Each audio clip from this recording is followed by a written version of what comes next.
Hello students, welcome to Y exam B. एक बार आप लोगों का फिर से स्वागत है हमारी MCQ series specially for FCI AGM 2021। और जो आज की हमारी सीरीज है ये इंपॉर्टेंट है एफसीआई टेक्निकल स्टूडेंट्स के लिए। तो आज के जो हमारे क्वेश्चंस होंगे वो रिलेटेड होंगे एफसीआई टेक्निकल के सिलेबस के अकॉर्डिंग। जो पार्ट बी का सिलेबस है एफसीआई टेक्निकल में, जो specifically agri and agri allied graduates के लिए है, उस पे हमारा आज के क्वेश्चंस रहेंगे। तो ये पार्ट 4 है। अगर आपने पहले पार्ट नहीं देखे हैं तो पार्ट 3 आप जरूर देखें, वो हमारे एग्री एंड एग्री इकोनॉमी से रिलेटेड थे। तो वो भी आपके लिए इंपॉर्टेंट है क्योंकि आपके 30 क्वेश्चन एग्री इकोनॉमी और कंप्यूटर अवेयरनेस से आने वाले हैं। तो ये पार्ट भी आपके लिए इक्वली इंपॉर्टेंट होता है। तो आइए शुरू करते हैं। तो सबसे पहले आपको पता होना चाहिए, जब भी आप कभी पढ़ने बैठे, अब तो आपके बहुत कम टाइम रह गया है एग्जाम का, तो ये आपका सिलेबस है। इसमें agriculture, biotechnology, entomology, chemistry and few food acts are there. तो ये सारी ही चीजें आपको पढ़ के जानी है। अगेन आपको एक सिस्टमैटिकली पढ़ना है। अभी भी अगर आपके पास टाइम है कि आप इसको पूरा रिवाइज कर सके, तो यहाँ पे आपको देखना होगा कि जैसे एग्रीकल्चर है तो इसमें बहुत सारे हमारे ऐसे टॉपिक हैं, जैसे पोस्ट हार्वेस्ट है, या फिर एनिमल न्यूट्रिशन है, इंट्रोडक्टरी जेनेटिक्स है, क्रॉप प्रोटेक्शन है, प्लांट पैथोलॉजी है। ये अपने आप में एक पूरे सब्जेक्ट हैं। तो इसमें इतना भी ज्यादा ना पढ़े आप, क्योंकि आप ये देखिए 5 पार्ट है, इसमें से 60 क्वेश्चन आने हैं। तो 60 क्वेश्चन अगर आने हैं तो अगर 5 में से आप डिवाइड करते तो 12 क्वेश्चन एक पार्ट से रहेगा, और 12 क्वेश्चन से ज्यादा यहाँ पे टॉपिक दिए हुए हैं। तो बहुत ज्यादा आपका टाइम बर्बाद ना हो, तो 12 क्वेश्चन के अकॉर्डिंग ही आप इसको पढ़ें। ओके, तो ये थोड़ा सा पढ़ते समय ध्यान दें। ये नहीं कि आपको जेनेटिक्स अच्छी लगती है तो पूरा टाइम आपने जेनेटिक्स में बर्बाद कर दिया। सिमिलरली बायोटेक्नोलॉजी को भी आप पढ़ें, एंटोमोलॉजी भी इंपॉर्टेंट है, एंड केमिस्ट्री में एक चीज यहाँ पे देखने की बात है, फिजिकल केमिस्ट्री में भी आप देखें तो basic structure of atoms, chemical bonding, और साथ ही साथ अगर हम ऑर्गेनिक केमिस्ट्री की बात करते हैं तो इसमें दिया है basics of alkanes, alkynes, alcohol, aldehyde and acids. इसमें नहीं मेंशन किया है कि बहुत डिटेल्ड स्टडी आपको करनी है। तो अगर आप, क्योंकि किसी भी चीज का, स्पेशली केमिस्ट्री में कोई एंड नहीं है, किसी भी सब्जेक्ट का कोई एंड नहीं होता है, तो आप बेसिक तक इसको अपना लिमिटेड रखें तो आपको जल्दी कवर करने में हेल्प होगी। तो आइए स्टार्ट करते हैं। पहला क्वेश्चन है, under given option which one of the following is provision under national food security act 2013। तो यहां पे ये क्वेश्चन स्पेसिफिकली इसलिए लिया गया है सो दैट कि आपको थोड़ा सा वहां पे एग्जाम पॉइंट ऑफ व्यू से भी आप प्रिपेयर्ड रहें। जब नेशनल फूड सिक्योरिटी एक्ट की हम बात करते हैं तो सबको पता है कि उसमें 3 रुपीज केजी के हिसाब से आपको राइस मिलेगा, 2 रुपीज पर केजी के हिसाब से वीट मिलेगा, and core serial 1 rupees per KG के हिसाब से मिलेगा। तो इतना तो सबको पता रहता है। तो यहाँ पे अगर आप ऑप्शन देखोगे तो पहला ऑप्शन दिया है rice at the rate ₹3, second option दिया वीट ₹2, कोर्स ग्रेन ₹1 पर केजी। साथ ही साथ यहाँ पे एक फोर्थ ऑप्शन दिया है pregnant women, lactating mothers and certain categories of children are eligible for daily free cereals. तो यहाँ पे क्या होता है कि अगर हम लोगों ने केवल इतना ही पढ़ा है और ये वाला कंपोनेंट हम पढ़ के नहीं गए हैं तो हमें लगता है कि पता नहीं ये है कि भी नहीं है। तो यहाँ पे ये जरूरी होता है, क्योंकि आप जो एफसीआई ने अभी पेपर दिया है, उन्होंने अपनी साइट में जो पेपर दिया, मॉडल पेपर टाइप का दिया, उसमें 3 क्वेश्चन दिए हैं एग्रीकल्चर से। अगर आप देखोगे तो वो क्वेश्चन ऐसे नहीं है कि आपने नहीं पढ़े हैं, बट वो क्वेश्चन उन्होंने थोड़ा सा घुमा के पूछा है। तो सिमिलरली आपको वहां पे ऑप्शन या फिर क्वेश्चन घुमा के मिल सकता है। तो यहाँ पे जो हमारा करेक्ट आंसर है ये है ऑल ऑफ द अबव। तो आपको क्वेश्चन भी ध्यान से देखना है, आंसर भी ध्यान से देखना है। ये नहीं कि मान लीजिए इसमें ये गलत था और ये गलत था और ये दोनों सही होते तो आप केवल इसको सही करके आते तब भी आपका आंसर गलत हो जाता। तो ये सारी चीजें आपने ध्यान रखनी है। नेक्स्ट क्वेश्चन, ये थोड़ा सा क्वेश्चन देखो, ये भी कैसे आंसर करना है ये मैं आपको बताऊंगा, क्योंकि जितने भी एक्ट होते हैं उनमें प्रोविजंस होते हैं, उसमें हम जरूर गलती कर देते हैं। वो गलती हम क्यों करते हैं? क्योंकि हम ऑप्शंस पढ़ते हैं। आपको क्या करना है, पहले आपको पूरा क्वेश्चन पढ़ना है, देन उसके बाद आपने खुद एनालाइज करना है कि क्या वो आपको पता है या नहीं पता है। अगर आपको पता है तो आप रिकॉल कीजिए, कहीं पे लिख लीजिए उसको कि उसमें क्या प्रोविजन है। अगर आपको नहीं याद आ रहा तो यहाँ पे तो बेनिफिट है कि कोई नेगेटिव मार्किंग नहीं है, तब भी आप कोई तुक्का मार सकते हैं। तो जैसे यहाँ क्वेश्चन है कि क्या पेनल्टी प्रोविजन है for adulterated food but not injurious and not with in prescribed specification और मिसब्रांडेड और non injurious adulterant or preventing a food inspector from drawing, sampling or in exercise for his duties। तो इसमें आपको देखिए, अगर आप यहाँ पे ऑप्शन पढ़ेंगे तो भले ही आपको सही आंसर पता होगा ना, आप कंफ्यूज हो जाएंगे, क्योंकि आप देखो यहाँ पे 1 ईयर, 3 मंथ, 3 ईयर, 6 मंथ या फिर 6 मंथ, मतलब किसी भी एक पैरामीटर में ही आप कंफ्यूज हो जाएंगे। तो आपने सबसे पहले क्या करना है कि अगर आपको इसका पता है तो आप अपना आंसर कहीं पे नोट कर लीजिए, फिर आप देखिए कि कौन सा ऑप्शन सही बैठ रहा है।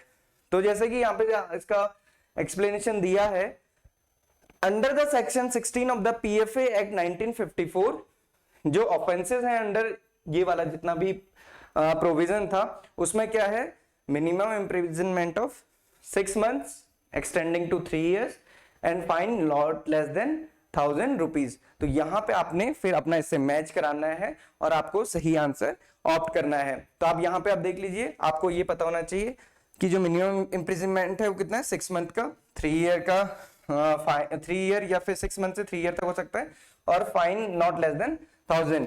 तो यहाँ पे देखिए, अगर आप फाइन ही देखोगे तो यहाँ पे 1000 वाला एक ही ऑप्शन है, और 6 मंथ टू एक्सटेंडिंग 3 इयर्स, तो ये आपका डी ऑप्शन करेक्ट हो जाएगा। तो इस टाइप से भी आप आंसर कर सकते हैं, बहुत ज्यादा वहां पे कंफ्यूज ना हो।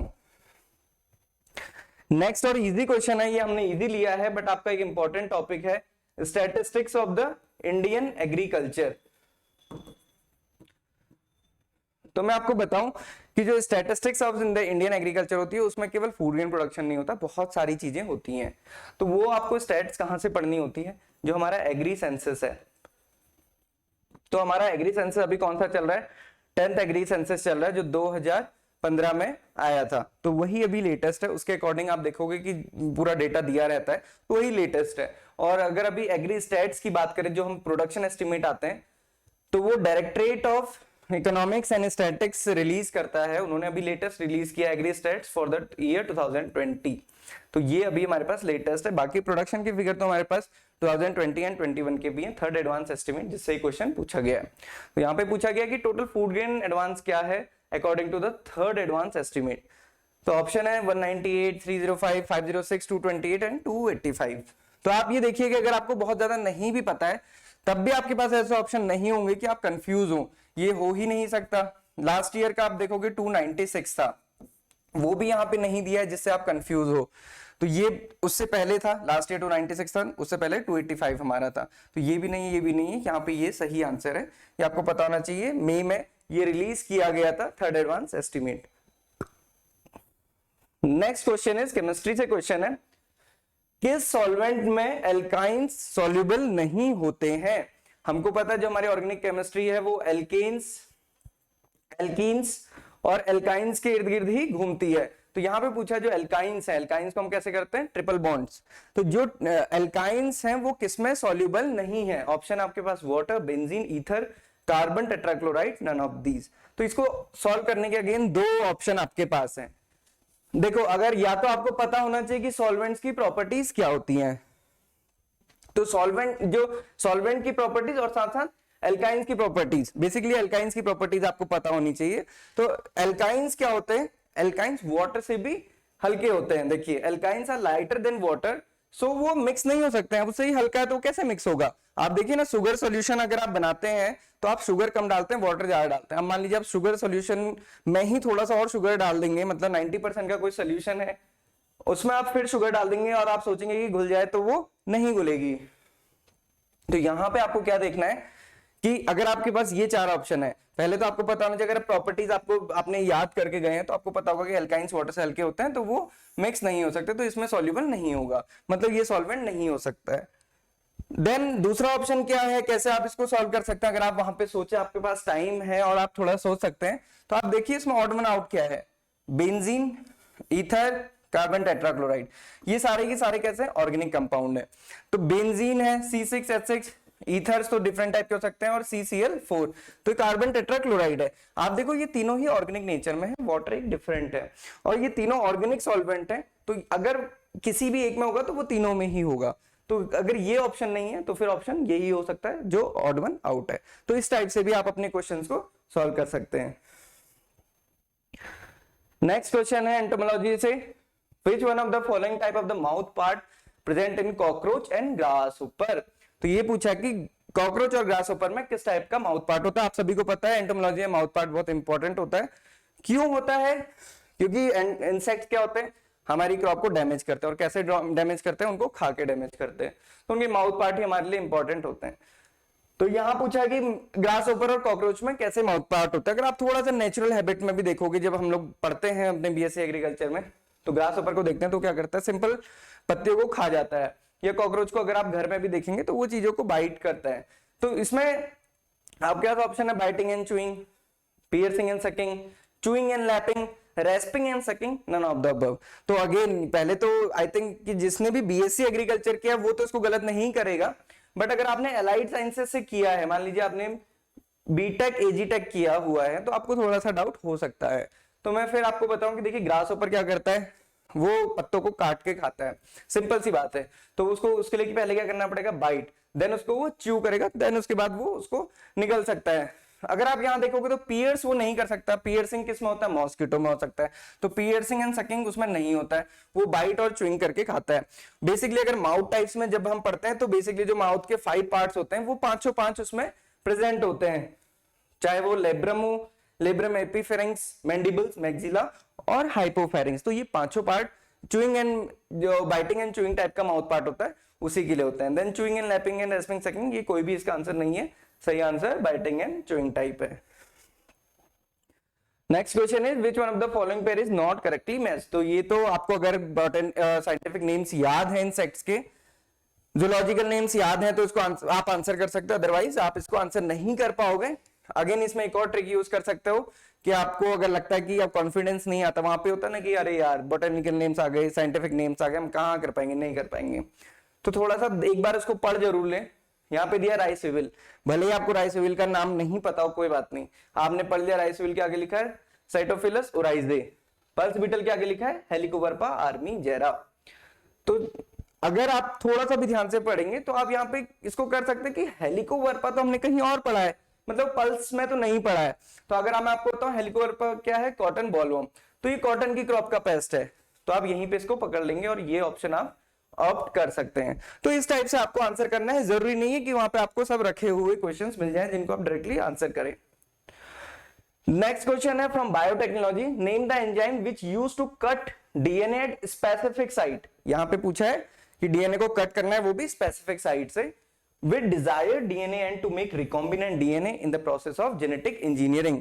तो बेसिकली जेनेटिक इंजीनियरिंग की प्रोसेस होती क्या है कि हम कहीं से डिजायर्ड जीन की सीक्वेंस लेकर आए और जिस ऑर्गेनिज्म में हमें चाहिए हमने थ्रू वेक्टर उसमें इंट्रोड्यूस कर दी। तो प्लाज्मेट, फाज्मेट, ये सारे इसमें वेक्टर होते हैं, ये आप सभी को पता, आपने पढ़ा होगा। तो ऑप्शन हमारे पास restriction endonuclease, restriction exonuclease, DNA polymerase, primase and Ti plasmid. Again तो पहले तो आप इसी से आप पता लगा सकते हैं कि आपको एक तो डीएनए कट करना है, तो आपको पता है कि रिस्ट्रिक्शन वहां पे एंजाइम वर्क करेंगे, स्पेसिफिक साइट में करना है, स्पेसिफिक किसी पर्टिकुलर डीएनए सेगमेंट को ही कट करना है, तो उसके लिए रिस्ट्रिक्शन एंडोन्यूक्लियस वर्क करता है। एक्सोन्यूक्लियस क्योंकि बाहर से और कहीं से भी कट कर देते हैं, डीएनए पॉलीमरेज का काम नहीं है, वो तो डीएनए को सिंथेसिस करता है। डीएनए प्राइमेज प्राइमर फॉर्मेशन के लिए चाहिए होता है, वहां पे यहाँ पे भी इसका कोई वर्क नहीं है। Ti plasmid again it is a vector. Next है for the process of C DNA synthesis. देखिए जब हम जेनेटिक इंजीनियरिंग करते हैं या फिर हम कहें रिकॉम्बिनेंट डीएनए टेक्नोलॉजी की जब हम शुरुआत करते हैं या किसी रिकॉम्बिनेंट को बनाने की हम शुरुआत करते हैं, तो जो सबसे पहला स्टेप होता है वो हमारा होता है कि हमको डिजायर्ड जीन चाहिए। हमको जो डिजायर्ड जीन होता है वो हमको चाहिए होता है। तो अगेन हम मान लीजिए कि प्लांट में, पैडी के प्लांट में हमको एक ऐसा जीन चाहिए जिसमें जिंक कंटेंट बहुत ज्यादा हो। अब हमको पता है कि वो किसी पुरानी उसमें है और हमको जेनेटिकली उसमें इंड्यूस करना है, तो हम क्या करेंगे कि कोई पुरानी अगर वीट की वैरायटी है या पैडी की वैरायटी, किसी और की वैरायटी कहीं से भी हम ले सकते हैं उसको, तो हम उस वाले सेगमेंट को कट करेंगे। अब उस वाले सेगमेंट को हम कैसे कट करेंगे, मतलब हमको किसी के डीएनए से उस पर्टिकुलर जीन को लेना है तो हम कैसे लेंगे उसको, तो उसके लिए दो तरीके होते हैं। एक होता है जीनोमिक लाइब्रेरी और दूसरा होता है cDNA सिंथेसिस। अब जीनोमिक लाइब्रेरी में क्या होता है कि मान लीजिए कि जिससे हमको लेना है, जिस भी ऑर्गेनिज्म से लेना, हम उसका एक सिंगल सेल लेंगे, उसका न्यूक्लियस से उसके डीएनए को पूरा कट करके उसको रिफाइन करके स्मॉल पार्ट में कट कर देंगे और उसकी हम एक जीनोमिक लाइब्रेरी बना देंगे, उसको टैग कर देंगे। दूसरा होता है cDNA सिंथेसिस। cDNA जैसे नाम से ही पता चल रहा है कॉम्प्लीमेंट्री डीएनए। तो cDNA कॉम्प्लीमेंट्री डीएनए क्या होता है, जैसे कि आप सभी को पता है कि ट्रांसफॉर्मेशन एक प्रोसेस होती है जिससे कि जीन ट्रांसक्राइब करते हैं। उसमें क्या होता है कि मान लीजिए हमारी ये डीएनए की स्ट्रैंड है 5' इसको इधर 3' टू 5' एंड 5' टू 3'। ओके, सो ये हमारा डीएनए है। मान लीजिए कि हमको यहाँ पे पर्टिकुलर कोई सेगमेंट है या जीन है वो हमको चाहिए, तो इसको कट करने के लिए क्या होता है कि जब हमारा ट्रांसक्रिप्शन होता है तो डीएनए से ये आरएनए में कन्वर्ट होता है। ठीक है, तो यहाँ पे ये डीएनए से आरएनए में कन्वर्ट होता है। और यहाँ पे एक और इंपॉर्टेंट फैक्टर होता है, यहाँ पे ये जब कोडिंग होती है, मतलब जब ट्रांसक्राइब होता है एमआरएनए बनता है, तो ये जो जितनी भी कोडिंग सीक्वेंसेस होती हैं जिनको हम एक्सॉन्स बोलते हैं, केवल वही ट्रांसक्राइब्स होती हैं वहां पे, क्योंकि इस सेगमेंट में इंट्रॉन्स भी होती है जो नॉन कोडिंग होती हैं, वो किसी भी फैक्टर या फिर कैरेक्टर के लिए कोड नहीं करती हैं, तो वो नहीं ट्रांसक्राइब होती है। तो ये जो सिंथेसिस है, ये एमआरएनए की सिंथेसिस, ये सिमिलर है कॉम्प्लीमेंट्री डीएनए। तो ये डीएनए के कॉम्प्लीमेंट्री हम एक स्ट्रैंड बनाते हैं और फिर उसको हम फर्दर जो हमारे पास रिस्ट्रिक्शन न्यूक्लियेजेस हैं उससे हम उसको कट कर सकते हैं। और जो रिवर्स ट्रांसक्रिप्टेज एंजाइम है, रिवर्स ट्रांसक्रिप्टेज एंजाइम की हेल्प से उस एमआरएनए से हम दोबारा से डीएनए सिंथेसिस कर सकते हैं। जैसे सेंट्रल डॉगमा था जो वॉटसन एंड क्रिक ने दिया था, उन्होंने बताया था कि डीएनए से हम आरएनए बना सकते हैं, आरएनए से हम प्रोटीन बना सकते हैं, बट ये रिवर्स में नहीं हो सकती है। But with the help of reverse transcriptase हम आरएनए से डीएनए फिर से सिंथेसाइज कर सकते हैं। तो यहाँ पे बेसिकली क्वेश्चन पूछा गया था कि हम किसको यूज करते हैं cDNA सिंथेसिस के लिए। तो अभी जैसे मैंने आपको बता दिया कि हम ये डीएनए है, इससे हमारा एमआरएनए बनता है, तो इससे हम cDNA बनाते हैं सो दैट कि उसको हम रिवर्स ट्रांसक्रिप्टेज की यूज से फिर से डीएनए सिंथेसिस कर सके। बाकी टीआरएनए का काम ही ट्रांसफर आरएनए होता है, राइबोसोमल आरएनए तो प्रोटीन सिंथेसिस के लिए जगह प्रोवाइड करती है, सीआरएनए कोई चीज नहीं होती है, ऑल ऑफ द अबव नहीं हो सकता। तो ये इसका करेक्ट आंसर है। मैंने आपको दोनों तरीके से बता दिया, ऑप्शन देख के भी आप आंसर कर सकते हैं, साथ ही साथ कंसेप्ट देख के भी आप कर सकते हैं। Next is what is the name of group which lead to the spoilage of food having high sugar and high salt concentration? Example Honey, dried fruit, jam, soya sauce. मतलब जिनमें बहुत ज्यादा शुगर कंटेंट है या सॉल्ट कंटेंट है उसको कौन खराब कर सकता है। तो बेसिकली ये तो क्योंकि बहुत टेक्निकल है, तो ये अगर आपको पता होगा, आप थोड़ा पढ़ के गए होंगे, आप तभी आंसर कर पाएंगे। ऑप्शन आपके पास Zygosaccharomyces, Debaryomyces, Brettanomyces, both A and B, none of the. तो इसमें both A and B is the correct answer. यही दोनों हैं जो हाई सॉल्ट शुगर कंसंट्रेशन में भी चीजों को खराब कर देते हैं। Next and the last question again from the chemistry is, इनमें से कौन सा बेस नहीं है? तो आप सभी को पता होगा हम दो चीज होता है एसिड एंड बेस। इनकी डेफिनेशन हमने कई टाइप से पढ़ी है, लुइस ने दी थी डेफिनेशन और बेसिक जो डेफिनेशन होती है। एक डेफिनेशन सिंपल सी होती है जिससे आंसर से हो जाएगा कि ऑन डिसोल्यूशन जो H पॉजिटिव में डिसॉल्व होते हैं, H पॉजिटिव आयंस देते हैं उनको हम एसिड कहते हैं, जो OH नेगेटिव देते हैं उनको हम बेस कहते हैं। तो बेसिकली ये होता है, अगर लुइस की देखोगे तो वो कहता है कि प्रोटॉन के डोनेशन और एक्सेप्टेंस पे इसकी डेफिनेशन होती है। तो मतलब जो डोनेट करता है वो एसिड होता है, जो एक्सेप्ट करता है वो बेस होता है। जिसे HCl अगर आप देखोगे इसको डिसॉल्व करोगे तो H positive plus Cl ion बनते हैं। तो सिमिलरली अगर NaOH को करेंगे तो इसमें क्या बनेगा, Na positive plus OH ions.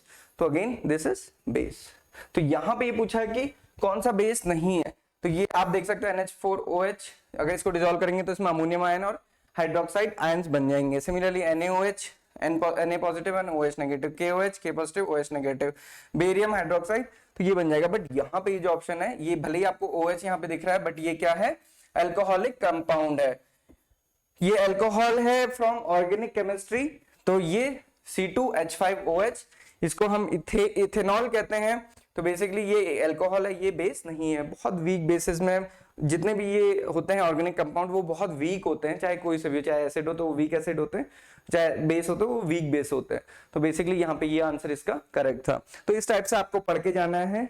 तो this is all for today's video. अगली नेक्स्ट सेशन में आप हमको बताएं कि हम कौन से सेक्शन से क्वेश्चन बनाएं, बायोटेक्नोलॉजी से या एग्रीकल्चर से या फिर केमिस्ट्री से या फूड एक्ट से। आप जैसा कहेंगे हम वैसे ही क्वेश्चंस बना सकते हैं। आप हमारा टेलीग्राम चैनल जरूर ज्वाइन करें, एग्रीबी टेलीग्राम चैनल है जिसमें हम रिलेटेड और डेली अपडेट्स डालते रहते हैं और इसका PDF भी आपको उसमें मिल जाएगा। So thanks for watching and have a nice day ahead.